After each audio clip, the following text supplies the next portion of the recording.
Welcome back to another episode of Addiction and Codependency Breakthrough with your host, me, Heidi Rain, founder of the Codependency Institute. Where, what are we doing over there? Well, the purpose of the reason I founded that whole thing is so that we have a place to go, me and you, and all the rest of the people that are impacted by addiction, so that we can learn how to break free from any dysfunctional or toxic patterns in this dysfunctional relationship so that we can have the relationships that we deserve and break generational cycles of dysfunction for good for the next generation, for our kids. I know that's why I wanted to do it, because I have a little 8-year-old and I want to say, you know what, I don't want her to have to go to therapy later on in life. And it's not a laughing matter, but that's the truth. I really felt that way. So what do I need to do to heal? And there wasn't a lot of out there on for people that are impacted by addiction. There's a lot of help for addicts and alcoholics themselves, but for the people that are impacted, it's slim pickings. And so I was like, you know what? I'm just going to dedicate the rest of my life to helping my people. And together, we can, come together in the podcast or in the videos and meet each other for inspiration, for information, for healing. But if you want transformation happens inside the tribe. And so I would invite you to come alongside of me and the others that are inside of my programs and my private coaching, semi-private coaching, which you can find out more about over at HeidiRain.com.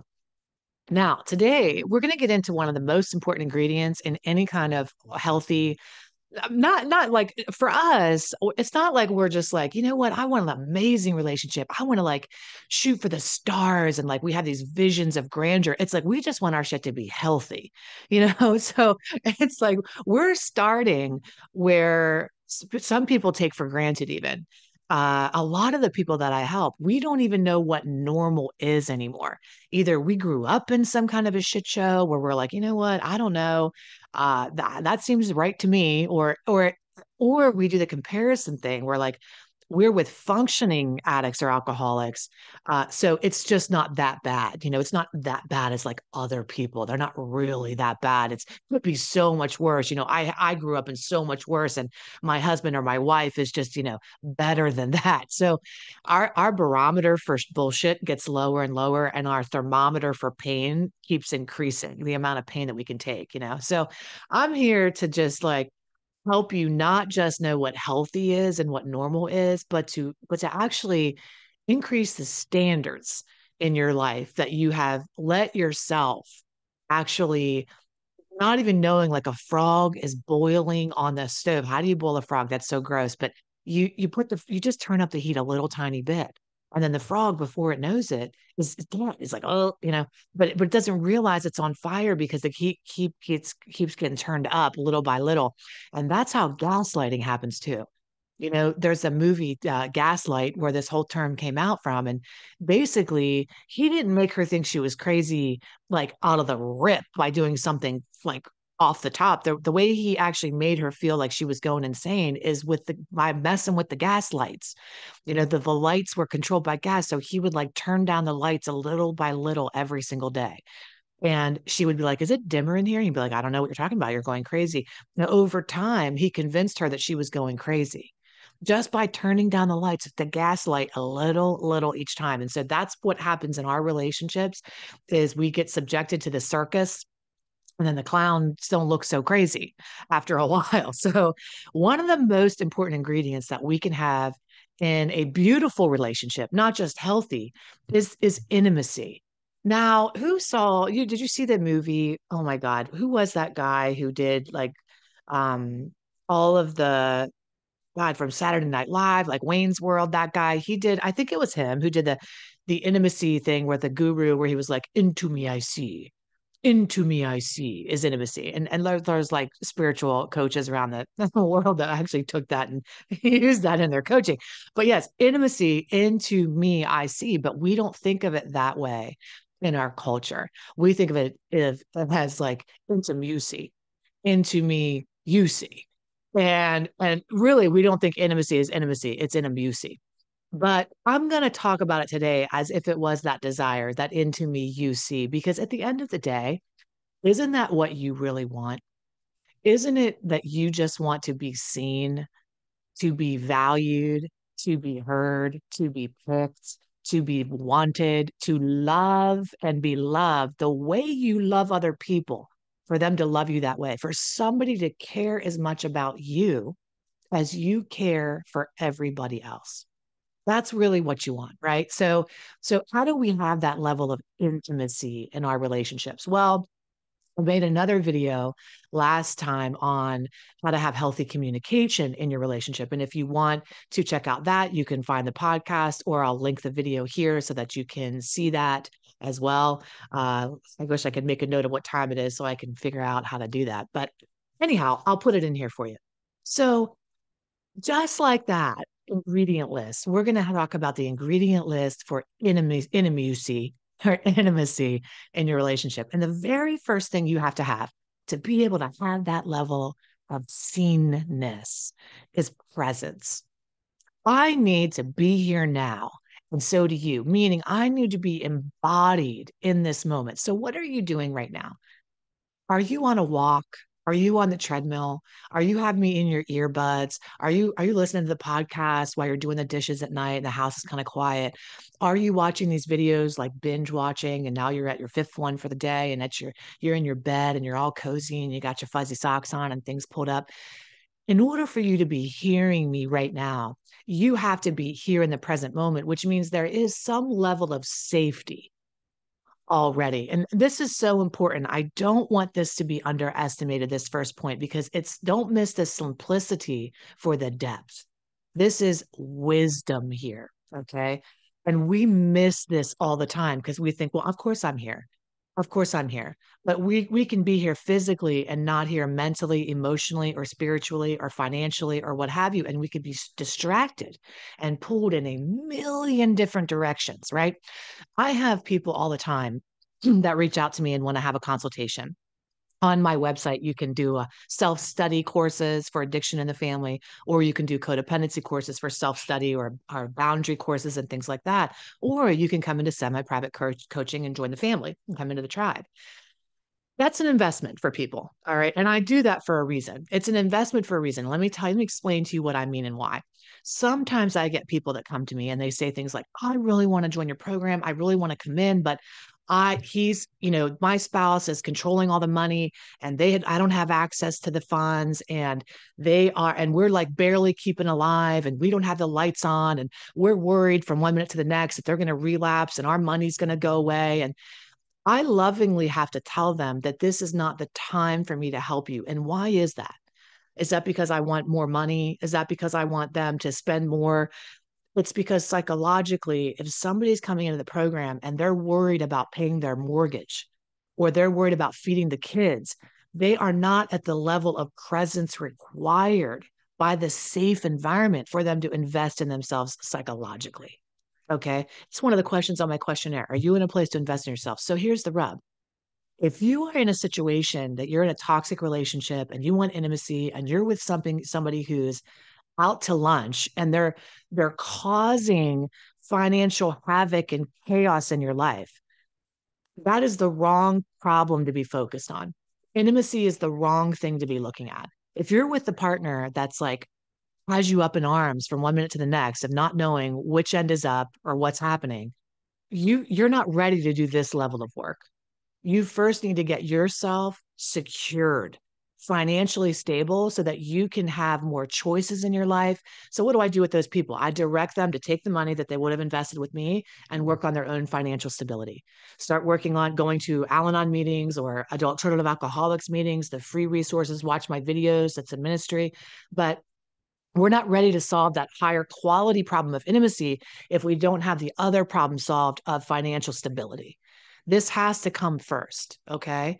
So the people that I'm working with have that level of financial stability. They're not worried about the lights being turned on. So they're able to have some space up here, right? To have some space to be able to focus on that higher level problem. Okay. So if you're that person, and I just need to say this because it's part of the ministry here for me to say this. If you're the person who's saying, oh my God, she's right. Like I am worried financially right now. I am struggling. I do not know how we're going to make it okay if they relapse again or what's going to happen. Start researching other forms of revenue for yourself, start looking into multiple streams of income, maybe talk to that friend that has that business that maybe you can work in, go ask for that raise, watch confidence videos on how to go talk to somebody, watch interviewing technique videos, watch things that are going to help you increase your level of financial stability so that you can work on the other stuff as well. I hope that makes sense. I know it definitely makes sense to me. There have been many times in my life where I couldn't afford to pay attention. I was so broke. So sometimes we are so broke, we can't afford to pay attention. Right. So having said that, I have to have that level of stability for intimacy. There has to be a level of safety in my environment for me to feel secure enough to actually practice some of these things. Now, having said that, financial stability, to have this level of safety, we want intimacy. Now, what are the other levels of safety? There's psychological safety outside of, now, once the financial safety is secured, there's psychological safety and emotional safety. And this is where I help people the most. Okay. You're in this dynamic and you want to have intimacy, but you're with a person who is not emotionally safe. You are never going to be able to develop intimacy with that person. If they're like, hey, when it's really good, it's really good. And when it's bad, it's a shit show. That's not a person who's emotionally safe for you to work on establishing better intimacy with them. So, what has to happen? They have to be psychologically and emotionally available first. Just like that person has to be financially available, they have to be. So, you might say, well, you're available, you're here, you're watching the videos, but you're trying to have intimacy with somebody who is unable to reflect that back to you. Okay. So that's just step one. So, in order for us to have this two-way street, there has to be a willingness for both people. So, if you want to continue to develop your sense of intimacy, then I would say first, you come someplace where you can share your innermost thoughts, be seen naked for your raw emotion in a validating, supportive environment where you get to see and feel how that feels. So many of us grew up with parents where we would have our feelings and they would be negated. We would say, well, I feel this, and we would be gaslight right out of our own emotions, thoughts, what we think we knew. And we can get to the point where for us to have our own intimacy, we're not safe in our own present moment. We gaslight ourselves. So before we think about how to work or have an intimacy with another human being, we're going to get back from that intimacy to into me I see, not into me you see, but into me I see. And for you to develop that, that means that you have to be willing to look at where you have put up the walls in your own life for you to actually even see yourself. That's such a big part of this codependency recovery work is validating our own thoughts and ideas before we expect somebody else to do that. That we see our own emotions and feel like how we own them before we start to feel like we have to justify them or rationalize them to other people. That's what we've spent a lifetime doing. Intimacy is like just being able to be naked and raw and vulnerable, and somebody go, "Oh my God, I see you, and I accept you exactly as you are." And I'm not trying to talk you out of that or change you, right? I'm just trying to be like, is where we can land together in the present moment. That's what intimacy does. That's what presence is we can land together in the same moment in time. Now, my husband has turned me on to, if you're listening to this on the podcast, you were like, what the fuck is she talking about? Your husband just turned you on in the middle of the podcast. No, I was like a paper girl my whole life. You could not convince me to take notes on anything else other than my 15,000 notebooks and journals. But I have downloaded good notes onto my iPad. And if you are a person who is like paper fan and tech resistant, this isn't even Dural Tech. You can write your handwritten notes. You can have notebooks on here. I know this is an aside, but I have 14,000 notebooks. It is absolutely unbelievable. And I refer back to this now whenever I want to, oh my God, make my point. So, and I do like to take notes for you like that. How do I come up with what I'm going to talk with you about is in the morning, I come down into my office and I'm out. I kind of build a room outside. And so I'm looking at the trees, I'm listening to the birds. I light some sage, I clear out my space, I put on some music that makes me feel introspective. And I just start asking God what needs to be communicated today, or what God can give on my heart to transfer onto you. And I don't always know if it's what you need to hear or what you want to hear, but what I'm here to do is be obedient to whatever mission I feel called to do in my life, which is serve and serve and serve. And sometimes the messages that I'm going to offer you are going to land and resonate. And it's like you're at the buffet of this codependency and addiction buffet, breakthrough with me. And sometimes you're going to go to the buffet and you're going to taste something and you're going to be like, oh my God, I like that. You're going to hear it and you go, it resonates. It tastes really good. And other times you're going to taste stuff at the buffet I'm teaching and you're going to be like, I don't know, that didn't really apply to me or resonate or whatever. And that's fine too. I don't really like those, that, that sushi that they put out at this, restaurant. Okay, great. But the buffet is good. Not everything all the time is going to stick with you or be your favorite thing. Sometimes we need to hear the harder things too. It's like if there's a broccoli at the buffet and there's also ice cream, I'm like more inclined to get the snacks at the buffet, the fried shit instead of the broccoli. But I know that the broccoli was what helps me grow. And sometimes we have to hear harder things, all right, in order to really grow. And I'm committed to delivering that harder things. I know that's what helped me was having come to Jesus's with myself and being, you know, having my own willingness to be introspective. Okay. And that's really introspection is the second ingredient in intimacy. It's like you cannot have this level of depth and relationship with somebody without being willing to take really hard, long looks at ourselves. And I know it's very easy because we can look at our partners and say and believe we're the strong ones, right? We see what's going on with other people. If they would just get their shit together, if they just get their lives together, our lives would be so much better. But the truth is, as much as we want to be perfect, which is a byproduct of growing up in addiction, if you did, perfectionism is one of the key components of codependency patterns that we run. We have a resistance to sometimes hearing the things we need to hear, but not you, because you're here and you want to have that understanding and so that you can work through. I mean, I'm a self-development junkie. This library that's behind me is like, I have a 12-foot library that's 10 feet wide, of searching out. But what it was missing for me when I was searching like all the dots to come together was one place where everything could kind of like meld and jive and really come together. And that's why I created this space, so that you might be like, man, when you're talking, I feel like you're talking directly to me. I am. I If other people are watching this stuff and they're like, oh man, she doesn't resonate with me, that's amazing because I'm not talking to them. I'm literally looking for my sisters and brothers that are going, oh my God, are you in my head? Like, are you talking? Are you a fly on my wall in my house? You know, so you can trust that understanding because I started with my own level of introspection first. And because when I have into me, I automatically have into you, I see. But it has to start with into me, I see first. Seek first to understand yourself, and then you will understand everybody else.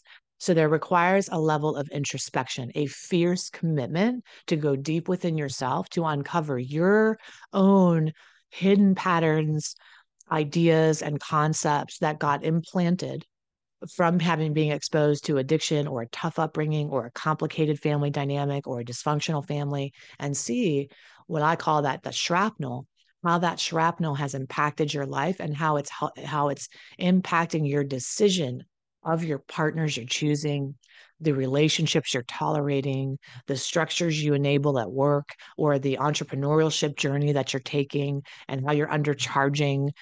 All these things are related to that first pattern program. Now, if you're really wanting to be introspective and get a deep dive into that, then I would say go over to my site, HeidiRain.com. I created a personality test just for you. I made that. I looked at, after all my years of introspection and case studies of all the thousands of people that I helped, I was like, well, here's the programming. Here's the codependent programming we learned as kids growing up in this dysfunction. Here's the pattern, because awareness and introspection is the first step in breaking you free from all that. So go over there and take that test. It's not a quiz. It's not like, which Disney princess am I? No, it's actually take you 15 minutes to take this thing because it's legit. Okay. So take the 10 or 15 minutes, take the test. It's like 40 questions. Give yourself space and time, be present, take it. And then after you take it, um, go over onto my site and send me a message and let me know what personality pattern, attachment pattern you came up with, and we can start the journey to your healing and untangling and untethering from that. But introspection is the first thing. And then the last thing we kind of already touched on, which is this vulnerability. It is intimacy, enemy I see and enemy you I see requires a level of vulnerability that is so scary for people like us.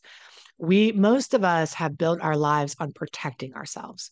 We grew up in environments where it was not safe to show our emotions, to show our feelings, or you're in a relationship now where it's not safe to show your whatever is going on, and people will use things against you and manipulate you and gaslight you out of your own ideas, just like we talked about.